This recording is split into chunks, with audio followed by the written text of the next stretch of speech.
Turning now to the war in Ukraine, President Biden and Ukraine's President Zelensky urging the U.S. and ally nations to continue backing Kyiv's fight against Russia at the United Nations General Assembly. The leaders warned that if military and financial assistance runs out, Moscow will wage wars on other independent nations. ABC's Justin Finch has more from Washington. President Joe Biden on the world stage, encouraging United Nations General Assembly members to keep standing with Ukraine in its near two-year fight against Russia.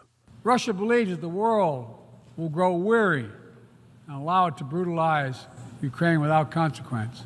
Ukraine's President Zelensky echoing Biden, warning the world against folding to war fatigue. The goal of the present war against Ukraine is to turn our land, our people, our lives, our resources into a weapon against you, against the international rules-based order.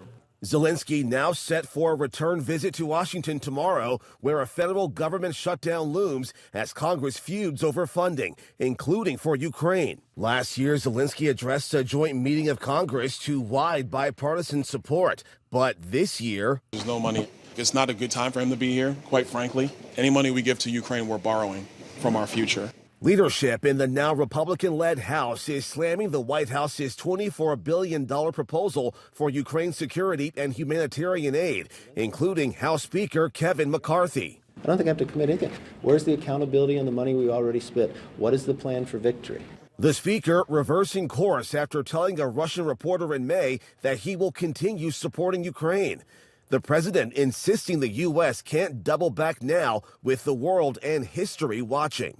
We face a moment of great upheaval, a moment where basic principles like sovereignty, territorial integrity, universal human rights are being tested.